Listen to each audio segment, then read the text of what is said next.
नमस्कार दोस्तों। आज की कहानी है अपना पराया। पूरे 2 दिनों से कुंदन बुखार में तड़प रहा था, पर घर के लोगों को फुर्सत ही नहीं थी कि उसकी देखभाल करें। यहाँ तक कि उसकी पत्नी एकता भी अपने कज़न की शादी में इस कदर व्यस्त थी कि उसे पूरी तरह नौकरों के सहारे छोड़ दी थी। कुंदन को प्यास लगी थी, पर उसे किसी को भी पुकारने की इच्छा नहीं हुई। उसका अंतःकरण शोक और निराशा से विदीर्ण हो रहा था। उसने कभी सोचा भी नहीं था कि उसकी ये दुर्दशा होगी, पर अपनी इस स्थिति के लिए किसे दोष देता। घर जमाई बन इस घर में रहने का उसका खुद का फैसला था। वह पत्नी को भी बेवफा और स्वार्थी कैसे कह सकता था। उसका व्यक्तित्व ही इतना दुर्बल और निरुपाय हो गया था कि वह निरंतर सबके द्वारा छला जा रहा था। बस एक गलत कदम और उसके जीवन की दिशा ही बदल गई। उसके पापा कैलाशनाथ, जो कभी उसके सबसे अपने थे, जो उसकी सबसे ज़्यादा चिंता करते थे, जो उसके आदर्श गाइड, फिलोसोफर और माँ भी थे, उसी पर उसने शक किया, घृणा की, जिसका परिणाम अब भुगत रहा था। जब किसी के आत्मा पर संशय का पर्दा पड़ जाता है, वैसा संशयी व्यक्ति कभी सही गलत का अंतर समझ ही नहीं पाता है। पापा के प्यार पर संशय नहीं थी। उसे अपने घर परिवार के लिए अजनबी बना दिया। आज उसे अपनी माँ सरला देवी की बहुत याद आ रही थी, जो उसकी छोटी सी छोटी खुशी के लिए भी अपनी बड़ी से बड़ी खुशी कुर्बान करने के लिए हमेशा तैयार रहती। उसके एक पुकार पर अपने सारे काम छोड़ उसके आगे पीछे दौड़ती रहती। कभी उसे हल्का सा बुखार भी आ जाता तो वह कभी उसके सिर सहलाती, कभी पैर दबाती। इस बात के लिए पापा अक्सर उन्हें समझाते, थोड़ा बहुत बुखार हो जाना सामान्य सी बात है, इसमें घबराने की क्या बात है। तुम्हारे इस तरह घबराने से मैं भी नर्वस हो जाता हूँ। उसे स्कूल से आने में जरा सी देर हो जाती तो वह सड़क पर आ खड़ी होती। उनका सुबह से शाम तक का समय उसी के इर्द गिर्द उसके आराम का ख्याल करते गुजरता। उनका ये जुनून देख पापा अक्सर भुनभुनाते, तुम्हारा इतना ज़्यादा लाड़ प्यार इसे ज़रूर बर्बाद कर देगा। पर माँ का अटल विश्वास था कि उसका बेटा एक दिन बहुत बड़ा आदमी बनेगा। 10th में जब उसे 93% मार्क्स मिले, उनकी खुशी का ठिकाना न रहा। पूरे मोहल्ले में मिठाई बंटवाई, पर जल्द ही उनकी खुशियों की किसी की नज़र लग गई। उन्हें लीवर का कैंसर हो गया। जैसे ही डॉक्टर ने उनके जीवन को 3 महीनों में सीमित कर दिया, उन्हें सबसे ज़्यादा यही चिंता खाई जा रही थी कि उनके बाद उनके बेटे का उनकी तरह ख्याल कौन रखेगा। एक बात उन्हें अच्छी तरह समझ में आ गई थी कि उनके जीवन में वक्त और हालत दोनों बदल गए थे, जो अब उनके वश में नहीं था। काफ़ी सोच समझकर अपने बचपन की सहेली और दूर के रिश्ते से बहन सुचित्रा को अपने 5 वर्षीय बेटी वसुधा के साथ अपने पास बुलवा ली थी। सुचित्रा असमय ही विधवा हो गई थी और बेटी के साथ कोई आश्रय ढूंढ रही थी।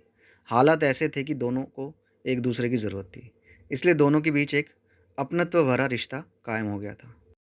सरला के ऐसे दुर्भाग्यपूर्ण कठिन समय में सुचित्रा ने उसके पूरे घर परिवार को अच्छी तरह संभाल लिया था। तो सरला ने भी वसुधा को एक अच्छे स्कूल में एडमिशन दिला उसकी सारी जिम्मेदारी उठा ली थी। धीरे धीरे दोनों माँ बेटी उस परिवार का एक अभिन्न अंग बन गए थे। सुचित्रा को कुंदन का पूरा ख्याल रखते और पुत्रवत प्यार करते देख सरला ने उससे वादा लिया था कि उसके नहीं रहने पर वह उसके पुत्र को छोड़कर कहीं नहीं जाएगी, ताकि वह निश्चिंत हो इस दुनिया को छोड़ सके। सुचित्रा से वादा लेने के महीने भर बाद ही वह काल की गाल में समा गई थी। सरला के नहीं रहने पर सुचित्रा ने अपना वादा निभाया। कुंदन की देखभाल के साथ साथ उसको मानसिक संबल भी दिया। उसे माँ की इच्छा पूरी करने के लिए प्रोत्साहित करती रहती। माँ के जाने के बाद कुंदन पूरी तरह टूट गया था। माँ को भूलना उसके लिए आसान नहीं था। वह उसके रूह की गहराइयों से जुड़ी थी। फिर भी उसने अपना पूरा ध्यान और शक्ति पढ़ाई में लगा दिया, क्योंकि उसे अपनी माँ की इच्छा जो पूरी करनी थी। उसकी मेहनत रंग लाई और उसका एडमिशन आईआईटी कानपुर में हो गया। कानपुर जाकर वह ऐसे पढ़ाई में रम गया कि कम ही घर आता। घर आते ही उसे माँ की यादें विकल कर देती। उसकी समझ में नहीं आता विधाता ने उसकी माँ की जीवन यात्रा बीच में ही समाप्त कर क्यों उनके साथ अन्याय किया। गांव से दादी आ गई थी उसके पापा की देखभाल के लिए, पर माँ की मृत्यु ने उसके पापा को भी मानसिक रूप से पूरी तरह तोड़कर बिखेर दिया था। फिर भी वह कुंदन की देखभाल और उसकी ज़रूरतों को पूरा करने के लिए पहले से ज़्यादा तत्पर रहते। एक सुचित्रा मौसी थी, जो कुल जमा 3 सदस्यों के बीच कड़ियाँ जोड़ती रहती। जब वह इंजीनियरिंग के लिए फाइनल ईयर में था, उसे पटना में रहने वाले उसके एक दोस्त कुणाल ने सूचित किया कि उसके पापा ने सुचित्रा मौसी से शादी कर ली है। सुनते ही दुख, शोक और घृणा से उसका सवार्ग थर्रा उठा। इतनी बड़ी बात होगी और पापा ने उसे बताना भी ज़रूरी नहीं समझा। वो तो उसके सबसे अपने थे। फिर उसे इतना पराया क्यों किया कर दिया कि उससे पूछना भी उन्होंने ज़रूर नहीं समझा। उसके अंदर उथल-पुथल सी मची हुई थी। फिर भी उसने पापा को फ़ोन नहीं किया। 2 दिनों बाद उसे पापा का भेजा हुआ लिफ़ाफ़ा मिला। उसे समझते देर नहीं लगी कि फ़ोन के से बोलने की हिम्मत नहीं हुई तो लिख कर भेजा है। गुस्से में लिफाफे के टुकड़े-टुकड़े कर डस्टबिन में डाल दिया। रात भर माँ को याद कर निःशब्द रोता रहा। दूसरे दिन ही उसने मन ही मन फैसला कर लिया कि वह कभी लौटकर पटना नहीं जाएगा। पापा ने उसे समझाने की बहुत कोशिश की। कानपुर तक आए, वह मौन साधे प्रतिक्रिया विहीन बैठा रहा। उसकी मुख आंखों का उपालम पापा को भी अंदर तक आहत कर गया।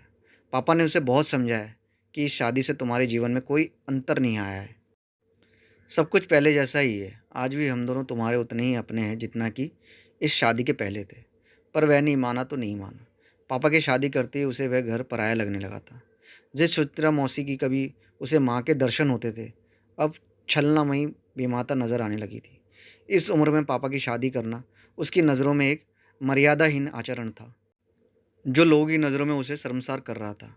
फाइनल ईयर का रिजल्ट आते ही उसे नौकरी मिल गई थी। बिना घर पर सूचित किए वह रांची आ गया था। घर के सभी लोग परेशान थे। वह भी काफ़ी अकेला और दुखी रहने लगा था। उसी दौरान अपने साथ काम करने वाले विवेक से कुछ ज़्यादा ही जुड़ गया था। विवेक के घर उसे पनाह मिली। विवेक की माँ के लिए वह बहुत जल्दी अपने बेटों से भी प्यारा हो गया। भयंकर तूफान के गुजर जाने के बाद घर परिवार से बिछड़ा पक्षी उस बेहलिया को ही अपना मान लिया, जो जाल बिछाए उसे फांसने के लिए बैठा था। फिर तो विवेक की माँ राधिका देवी ने झटपट इस बेशकीमती नगीने को अपने बेटी एकता की अंगूठी में जड़ने में देर नहीं लगाई। पहले तो घर बैठे बिना किसी दान दहेज के मिले इस दामाद को उस घर में खूब मान सम्मान और प्रेम मिला। एकता भी खुश रहती।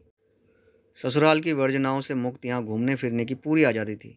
कुंदन ने भी शहर से वही रहने का फैसला ले लिया, पर जल्दी कुंदन को एहसास होने लगा था कि घर में चाहे वह जितना भी खर्च करे, उसका मान सम्मान घर के बेटों सा ही नहीं था। साथ ही मायके में रहने के कारण पत्नी का बड़बोलापन भी बढ़ रहा था। कुंदन की देखभाल और ख्याल रखने के बदले उसे अपने बनाव श्रृंगार और शॉपिंग की धुन रहती। दिनों दिन उसके मौज मस्ती की सीमाएं बढ़ती जा रही थी। नए नए आधुनिक ढंग के कपड़े गहनों पर उसका ज़्यादा ध्यान रहता। पति उसके लिए बस पैसा कमाने का मशीन मात्र था। सासू माँ, जो पहले उसकी माँ होने का दावा करती थी, अब उसे सुनाना शुरू कर दिया था कि हमेशा घर में रहने वालों को रोज़ रोज़ आवभगत तो नहीं हो सकती ना। कुंदन को आवभगत की चिंता नहीं थी। उसे तो उसी प्यार की तलाश थी जो उसके माँ बाबा कभी उसे करते थे। धीरे धीरे सबके दिल में उसके लिए प्यार घटते ही जा रहा था। अब तो स्थिति ये हो गई थी कि बीमार होने पर भी किसी के पास समय नहीं था कि उसकी देखभाल करे। कुंदन को लगने लगा था कि अपने पैरों पर स्वयं ही उसने कुल्हाड़ी मारी है। तभी अपनी पति पत्नी एकता की आवाज़ सुनकर उसकी तंद्रा भंग हुई। वह रामू से कह रही थी, साहब उठे तो उनसे पूछकर दवा और खाना दोनों खिला देना। मुझे आने में थोड़ी देर हो जाएगी। एकता के जाते हुए उठ बैठा। घर में सिर्फ वह और रामू थे। अचानक उसके मन में अपने पापा और सुचित्रा मौसी की स्मृति मुखर होने लगी। उनका प्यार याद कर उसका मन विकल हो उठा। वह तुरंत उठकर कपड़े बदलकर और कुछ कपड़े बैग में डाल ड्राइवर को गाड़ी निकालने के लिए बोला। अब और अपमान का दंश झेलना उसे गवारा नहीं था। ऑफिस से पूरे 1 महीने की छुट्टी ली। उसी समय पटना के लिए रवाना हो गया। रात भर के सफ़र के बाद सुबह के उजास फैलने के साथ वह पटना पहुंच गया। वहां पहुंचते उसे ऐसा लगा जैसे वहां का कण कण उसे पुकार रहा है। इस धरती, आकाश और हवा में जाने कैसी संजीवनी थी कि उसके सारे दुख, संताप और बीमारियां पटना की धरती पर पहुंचते ही जाने कहाँ लुप्त हो गई। जैसे ही कार आकर उसके अपने घर के गेट के सामने रुकी, अपना वह पुराना घर उसे किसी आत्मीय स्वजन से कम नहीं लगा। अनायास ही उसकी आंखें भर आई। गेट खोलकर अंदर आया तो सामने ही पथरीले आंगन में बैठी सुचित्रा मौसी चावल बीन रही थी, पहले की तरह अपने काम में मगन। उन्हें पता ही नहीं चला कि कब उनके बगल में कुंदन आ खड़ा हुआ। जैसे ही उसने झुककर मौसी के चरण स्पर्श किए, वह चौंक कर सिर उठाई तो सामने कुंदन को देख थोड़ी देर के लिए एकटक देखती रह गई। फिर उसे खींचकर सीने से लगा फुट फुट कर रो पड़ी। आहट सुन पापा भी बाहर आ गए। उसे देख उनकी आंखें भी छलक आई। उसे उसे लिए हुए वह घर के अंदर आ स्नेह से उसकी पीठ थपथपाते हुए उसके करीब आकर बैठ गए। उसे लगा अपने ऐसे होते हैं जिन्हें अपने मान अपमान से ज़्यादा अपनों की चिंता होती है, जिन्हें अपने रिश्ता तोड़ने के बदले झुकना पसंद होता है। वर्षों बाद ढेर सारा प्यार, स्नेह और अपनापन पाकर वह आत्मविभोर हो उठा। घर आकर उसे बेहद शांति का अनुभव हुआ। जीवन में मिले अपमान, ठोकरें और बेगानेपन ने उसे अपनों का महत्व समझा दिया था। एक दिन जिस घर से उसे विरक्ति हो गई थी, आज वही घर उसे प्यार का सागर नजर आ रहा था। रात में खाना खाने के बाद मौसी ने उसका बिस्तर उसके उसी पुराने चिर परिचित कमरे में लगवा दिया। वह सारा काम समाप्त कर उसके सिरहाने आ बैठी। पहले की तरह सिर सहलाते हुए बोली, मैं जानती हूँ मैं ही तुम्हारी अपराधी हूँ, पर तुम मेरा विश्वास करो, ये शादी हमें मजबूरी में करनी पड़ी। सरला दी की गुजर जाने के बाद आस पड़ोस के लोगों का शर्मनाक फफ्तियों ने हमारा जीना मुहार कर दिया था। खुलेआम लोग हमें बदनाम कर रहे थे। वसुधा को भी तानों उलानों से लोग परेशान कर रहे थे। हमारी समझ में नहीं आ रहा था कि क्या करें। हम दोनों माँ बेटी इस घर में पूरी तरह सुरक्षित थे। तुम्हारे पिता के लिए भी अपना घर और नौकरों दोनों इस उम्र में संभालना मुश्किल था। इसलिए हम दोनों ने शादी का फैसला लिया। हमारे इस फैसले को तुम समझ नहीं सके और घर छोड़ दिया। तब से मैं तुम्हारा इंतज़ार कर रही थी। अगर तुम नहीं चाहोगे तो चाहे मुझे जितना भी कठिनाइयाँ झेलना पड़े, मैं इस घर में नहीं रहूँगी। वसुधा को साथ ले घर छोड़ दूँगी, पर अब तुम्हें इस घर से जाने नहीं दूँगी। मैंने सरला दी की वचन दिया था, तुम्हारी खुशियों का पूरा ख्याल रखूँगी। फिर भला मैं कैसे तुम्हारी खुशियों के आड़े आ सकती हूँ। उनकी आंखों से उनका वात्सल्य आंसू के रूप में उमड़ पड़ा। थोड़ी देर तक वह निशब्द रोती रही। जब उठकर जाने लगी तब कुंदन उनका हाथ थामते हुए कहा, मौसी, क्या आप अपने इस नालायक बेटे को एक बार माफ़ नहीं कर सकती?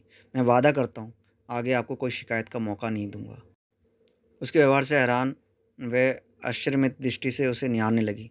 मैंने एक और गलती की है। बिना आप लोगों को बताए मैंने शादी कर ली। आशा है आप दोनों मुझे माफ़ करेंगे। अरे सच, मेरी बहू को कहाँ छोड़ा है? उसे साथ क्यों नहीं लाए? जाने कब से दरवाजे पर खड़े उन दोनों की बातें सुनते उसके पापा कमरे के अंदर आ गए। पहले अपना ट्रांसफ़र तो पटना करवा लूँ, फिर हमारा पूरा परिवार साथ रहेगा। फिर तो देर तक आपस में घर परिवार और बहू की बातें होती रही। जब सब सोने चले गए, वह बैठा एकता को मैसेज भेज रहा था। अब मैं लौटकर घर जमाई बनने तुम्हारे घर नहीं आऊँगा। अगर तुम मेरे साथ मेरे घर की बहू बनकर रहना चाहती हो तो तुम्हें अब पटना आकर मेरे पास रहना होगा, मेरे माता पिता के साथ, वरना आगे तुम खुद समझदार हो। धन्यवाद।